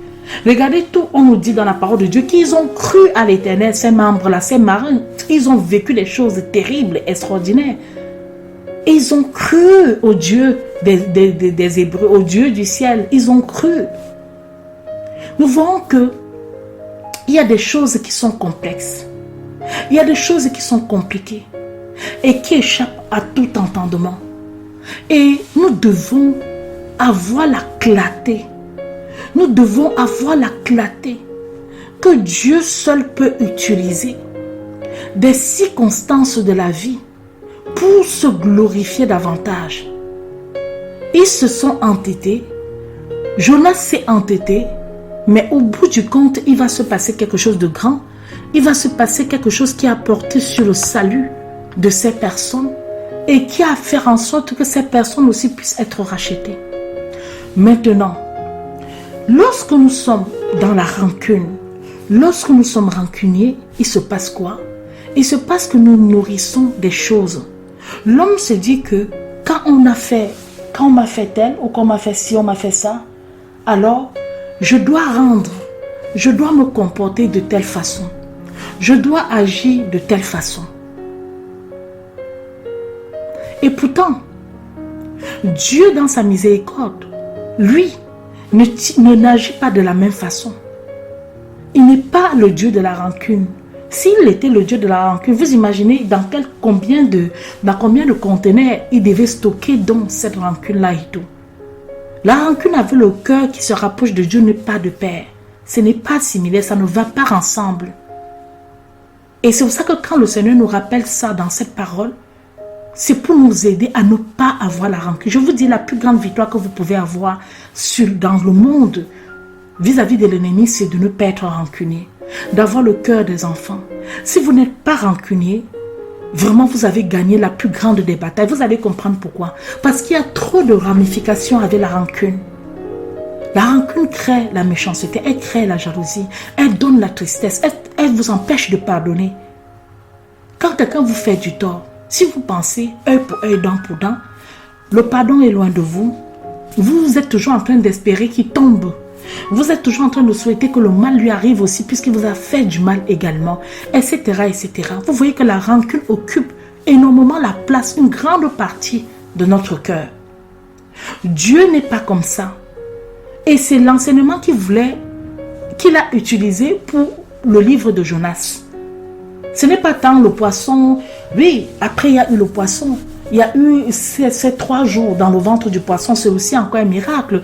Même quand le Seigneur agit dans sa puissance pour montrer sa puissance, nous devons tenir compte du fait que, bien-aimé, que le plus important, c'est l'enseignement qui est derrière. Et l'enseignement qui est derrière dans le livre de Jonas, c'est simplement la miséricorde de Dieu pour le pécheur. Dieu est miséricordieux et ne vous fatiguez pas de prier pour les pécheurs.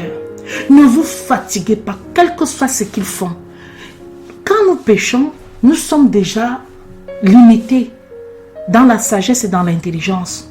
Parce que notre intelligence est obscurcie. Parce que notre intelligence n'est pas claire, n'est pas clarifiée. Nous sommes limités. Et comme nous sommes limités, nous ne voyons pas des choses clairement. Et Dieu lui-même le sait.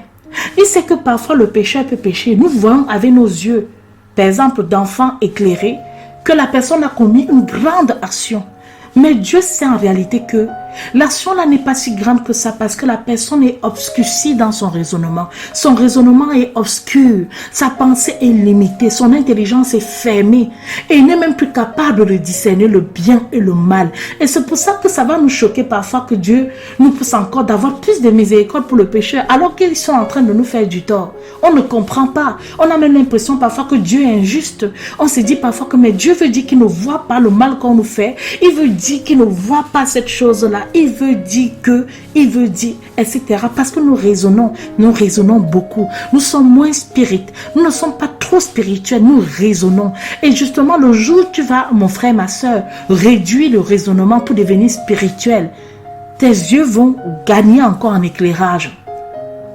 Parce que lorsqu'il s'agit des êtres célestes, en eux, il y a la béatitude. Et il y a la vérité, c'est vrai. Rappelez-vous, quand le peuple, dans le livre de Juges que nous avons lu, quand le peuple a crié à l'Éternel, qu'est-ce qui s'est passé? Dieu n'a pas dit, oui, ça va, je vous fais le coucou, venez, ça va, ne pleurez plus, je suis vos larmes. C'est ce que nous passons notre temps à faire. Dieu leur a rappelé pourquoi il les avait punis.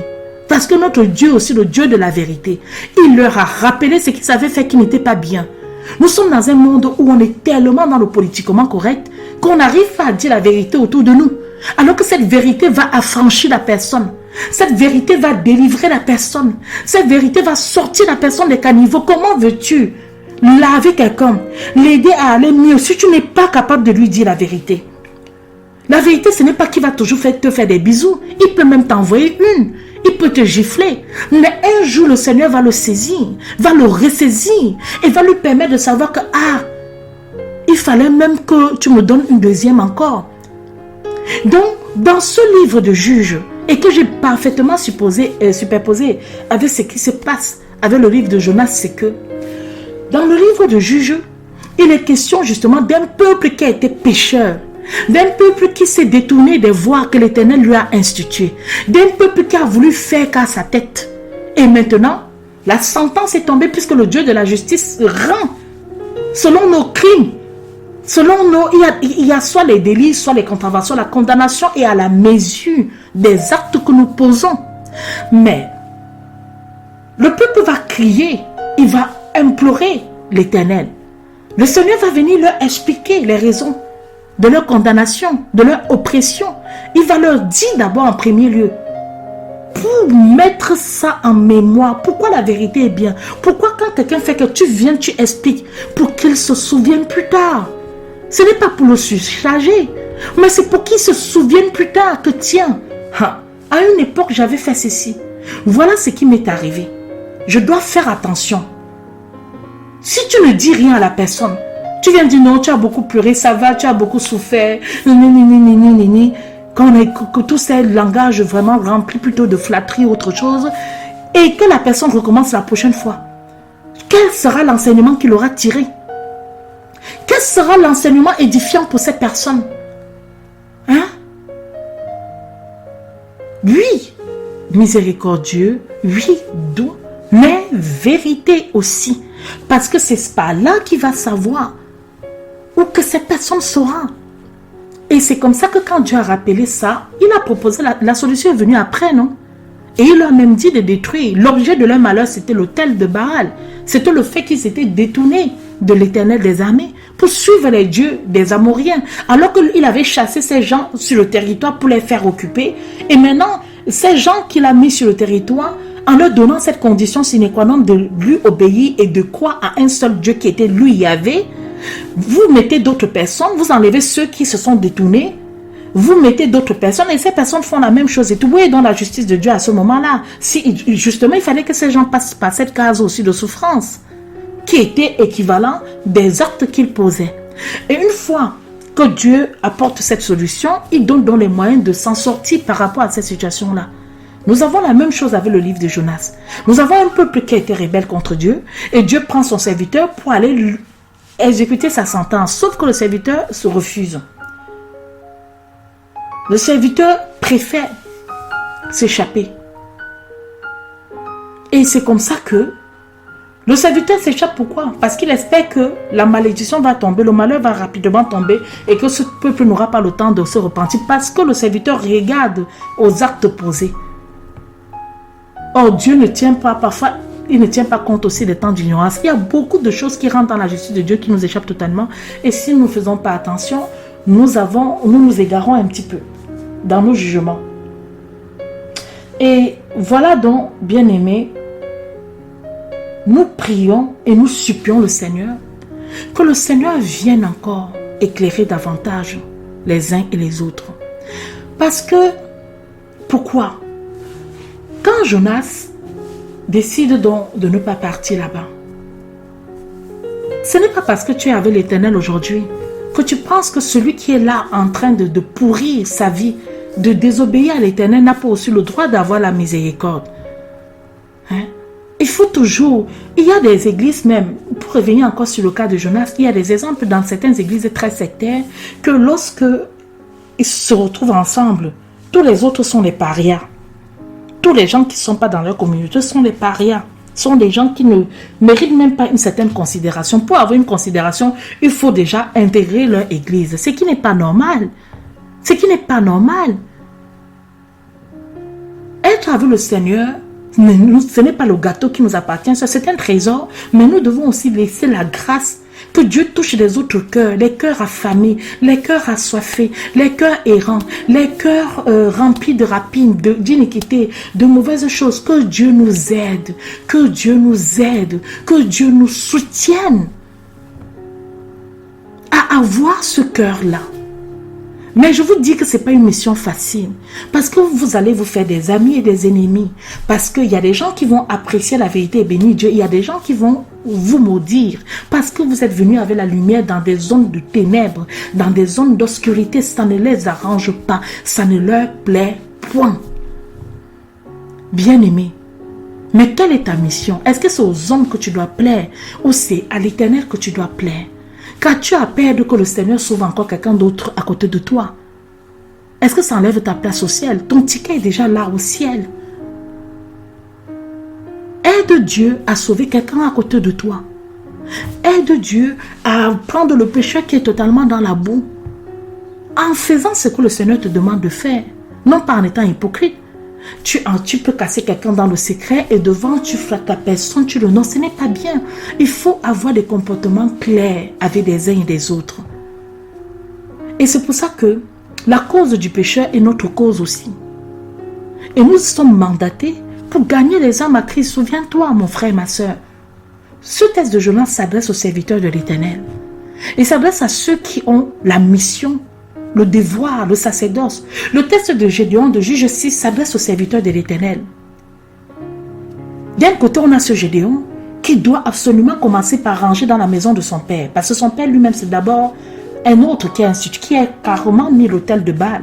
Vous voyez comment la miséricorde de Dieu est grande?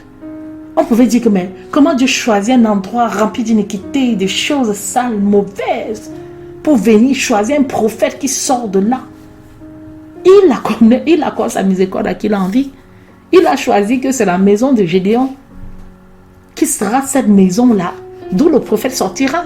Et pourtant, il y avait l'autel de Baal. Son père même avait laissé le territoire à Baal.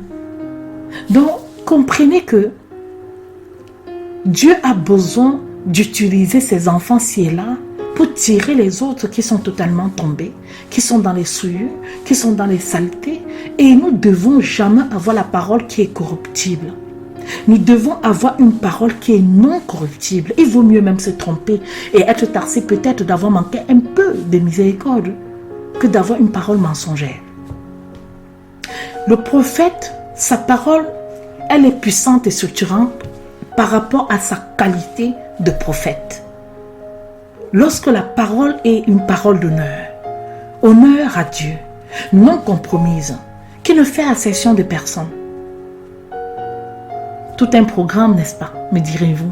Mais c'est possible avec l'aide de Dieu. C'est possible avec par nous-mêmes, non. Mais avec l'aide de Dieu, c'est possible d'arriver à cette dimension-là. Que quand vous parlez, juste quand tu t'énerves, c'est le ciel qui pleure. Parce que le Seigneur sait que non, cet enfant ne s'énerve pas n'importe comment. Non, cet enfant, nous pouvons arriver au stade où, j'ai dit même c'est les anges qui coulent les larmes. Quand tes larmes coulent, c'est le ciel qui pleure. Parce que le Seigneur, on a touché au cœur de Dieu. Mais quand tu parles pour bénir, c'est le soleil qui se lève sur la vie de la personne. Parce que nous avons exercé notre parole à la vérité, à la ceinture de vérité. Nous avons aiguisé le fer sur nous-mêmes qui était le fer. Nous avons aiguisé sur la parole de Dieu, bâti sur du roc. Si bien que quand tu dis quelque chose, cela a le pouvoir de création parce que tout en toi n'est que le temple de Christ. C'est de ça dont il est question. Dieu veut les grands serviteurs pour sa cause. Qu'est-ce que je peux dire ce matin à part de vous encourager à servir encore et encore avec rigueur, avec intensité. Ne prenez pas à la légère ce travail. Ne prenez pas à la légère votre sacerdoce, votre engagement pour l'Éternel. Soyez Gédéon. Soyez Gédéon, soyez même Jonas. Parce que finalement, Jonas était très courageux. Il était prêt à donner sa vie parce qu'il avait péché contre Dieu. Il ne voulait pas faire périr tout le monde. On ne parle pas souvent de cette qualité de Jonas également. Il était prêt à mourir pour que l'équipage soit sauvé. Il y a combien de personnes là qui seront prêtes à la faute, qui vont dire je vais mourir pour vous. Ils vont rester tranquilles. Ils vont fermer leur cœur et dire faites ce que vous voulez. Mais lui s'est repenti, savait que c'est moi qui suis la cause de votre tourment. C'est moi qui suis la cause de vos souffrances. J'ai désobéi contre mon Dieu. J'ai désobéi. Jetez-moi dans la mer. Voilà le sort. Est-ce que Jonas savait qu'un poisson pouvait le sauver? Il savait qu'au moins débarrassez-vous de moi. Je n'ai pas respecté ma mission. Je n'ai pas fait ce que le Seigneur me demande de faire. Et pas question que vous périssez à ma place. Ça nous rappelle un peu une forme aussi du Messie quelque part. Même ces 3 jours dans le vent, ce n'est pas anodin. Et bien aimé, 3 jours pour lui enseigner encore les réalités qu'il oubliait. 3 jours pour enlever la chair de Jonas, pour crucifier sa chair. 3 jours dans les ténèbres, 3 jours dans l'obscurité, 3 jours dans le ventre du poisson, afin que le Jonas qui sortira soit un Jonas totalement sanctifié, percutant. On peut imaginer la manière dont il a parlé une fois qu'il a été craché par le poisson. On peut simplement imaginer que c'est à coup sûr, ça ne pouvait pas être le même Jonas. Ça ne pouvait plus être le même homme. Cet homme avait besoin de crucifier sa chair. Il avait besoin de mourir à lui-même. Mourir dans ses raisonnements. Mourir dans ses pensées. Enlever cette jalousie. Dieu peut aimer n'importe qui. Dieu n'appartient à personne. Il peut faire grâce à n'importe qui. Nous sommes jaloux de tout en fait. Nous sommes jaloux de tout. Jaloux de ci, jaloux de ça. Même de ce qu'on ne doit pas être jaloux, on est jaloux. Dieu peut décider que tel désormais commence à recevoir tout ce que peut-être nous on a reçu avant. Et peut-être mieux encore que nous. Il peut décider comme il veut. C'est sa liberté à lui. Pas besoin d'être... Non. Dieu est souverain. Il est puissant. Il est au-dessus de tout. Ce n'est pas seulement nous seuls qui allons recevoir des choses, d'autres recevront. Et peut-être mieux que nous. Et même peut-être des choses même sur nous. Hein? Quand l'homme à un moment donné pense que ce n'est qu'à lui, Dieu lui rappelle toujours qu'il a d'autres moyens d'utiliser l'avancement de son royaume. Nous ne sommes que des pièces qu'il déplace comme ça, comme s'il c'était un échiquier, et non pas comme s'il n'a pas aussi d'émotions. Hein. C'est pas, Dieu est un être, c'est vraiment quelqu'un qui nous aime, et c'est rempli d'amour. Mais quand même, nous sommes les instruments dans ses mains. Il nous place ici, il nous enlève, il dit tu iras là-bas, tel viendra ici, bon toi tu resteras d'abord comme ça, comme il veut, comme ça lui plaît. Vraiment, j'espère que vous avez été bénis tout au long de cette émission.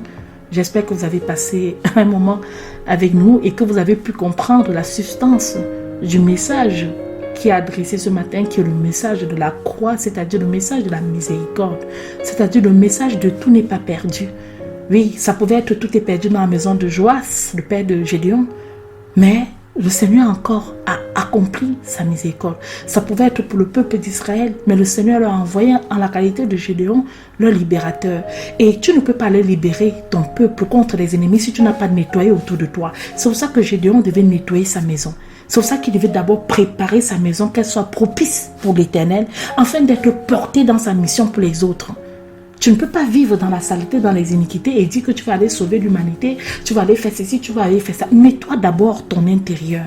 Arrange d'abord ta vie. Nettoie et tu seras propice et à même pour sauver les autres personnes aussi. En tout cas, j'espère, je souhaite Shabbat Shalom à tout le peuple de Dieu. J'espère que vous avez passé un moment très agréable et donc Shabbat Shalom. Je vous donne rendez-vous pour une prochaine émission du Chauffard. Dimanche dès 14h de Paris et samedi dès 10h, c'est-à-dire demain, vous auriez la révélation du Messie avec la sœur Esther, mais juste après moi à 16h, avec la sœur Nadia, ça sera l'avenir en Christ. D'ici là, Dieu voulant, à dimanche, soyez tous bénis. À bientôt. Merci. Lundi au vendredi, de 10h à 12h, heure de Paris, sur Radio Menorah Yeshua, dans les matinales de Rachel. Soyez bénis. Bonjour à vous tous, bienvenue dans les matinales de Rachel, peuple de Dieu, que la paix de notre Seigneur Jésus-Christ continue d'inonder vos vies, de vous fortifier, de vous guider, de vous conduire chaque jour encore vers le Maître, le véritable, l'unique. Que le Seigneur nous aide continuellement à rester attachés, accrochés à son pan, au pan de son vêtement, qui nous aide à nous inspirer davantage de tout ce qui ne cesse de nous instruire, de nous dire, de nous guider. Ma prière ce matin encore, c'est que oui, il se renouvelle davantage dans nos vies. Oui, il nous confirme encore plein de choses, qu'il continue en tout cas de vous garder, qu'il continue de vous fortifier et qu'il continue surtout de nous montrer à quel point il est bon. Le Seigneur est bon, il est merveilleux, il est le Dieu de toute force, le Dieu de toute puissance. Et bonjour à vous tous, j'espère que vous allez bien, j'espère que la tempête Miguel n'a pas fait trop de ravages dans vos différentes régions, communes, contrées. Ce fut le cas un peu de notre côté, nous avons un peu souffert de ça, mais le Seigneur encore une fois de plus a triomphé et voilà, nous vous souhaitons aussi de ne pas avoir trop de dégâts chez vous. Alors, peuple de Dieu, ce matin, nous allons continuer, nous avons fini cette série qui a commencé mardi. Nous allons finir cette série qui porte essentiellement sur le tirage au sort qui est utilisé dans la parole de Dieu pour prendre des décisions. Mais avant, nous allons prier et puis nous allons vous présenter cette thématique. Un petit rappel sur toutes les émissions précédentes. Ensuite, le livre sur lequel nous allons nous appuyer ce matin pour l'exhortation porte dans le livre de Juges. Ce n'est pas en soi un tirage au sort, mais c'est des signes. C'est un signe. On reviendra encore la semaine prochaine vraiment sur les cas des signes qui ont été utilisés pour trancher sur des décisions assez importantes, mais l'exhortation porte également sur ce livre de Juges au chapitre 6, où Gédéon a demandé à plusieurs reprises à l'ange de l'Éternel d'avoir la confirmation que c'était bien la volonté de Dieu qu'il devait mettre en place. Prions le Seigneur et commençons cette exhortation. Père, nous te louons, nous te glorifions. Seigneur, nous venons nous humilier devant ta face, devant ta majesté pour te dire, tu es grand et tes bienfaits sont grands, Seigneur. Père, nous sommes reconnaissants de toutes les grâces que tu nous accordes chaque jour. Nous sommes reconnaissants de toutes les personnes, Seigneur, qui viennent même, Seigneur, dans notre entourage et qui nous apportent, Seigneur, de l'aide. Nous sommes reconnaissants de toutes tes bontés, ô Dieu, du fait même que nous sommes dans ce studio pour pouvoir présenter cette émission. Nous sommes reconnaissants de la vie que nous avons, de ce trésor que tu nous as donné, afin de pouvoir, Père, accomplir au mieux la mission que tu attends de nous. Aide-nous à être des vrais soldats, des personnes qui te sont obéissants et des personnes, Seigneur, qui veulent marcher dans ta lumière et marcher encore dans tes grâces. Père, remplis-nous de ton Saint-Esprit, remplis-nous, Seigneur, de tout ce qui de près ou de loin nous est nécessaire pour pouvoir accomplir tes œuvres, pour pouvoir accomplir ce que tu attends de nous, Seigneur. Ce n'est toujours pas facile, oui, quelquefois c'est même très difficile, mais nous savons que nous pouvons compter sur toi en tout temps. Et nous savons, Seigneur, que tu ne nous as jamais délaissés. Et nous venons nous incliner devant ta grâce, devant ta majesté. Nous te demandons pardon pour tous nos péchés. Nous te demandons pardon, Seigneur, parce que nous avons besoin d'être propres devant ta face. Nous avons besoin, Seigneur, de marcher dans ton sanctuaire. Nous avons besoin, Seigneur, de recevoir ta grâce et ta puissance. Et c'est pour cette raison qu'on a besoin de se repentir régulièrement et continuellement. Seigneur, abat tous les obstacles qui se dressent entre toi et nous. Aide-nous à marcher dans la vérité. Aide-nous à marcher dans l'obéissance de ta parole.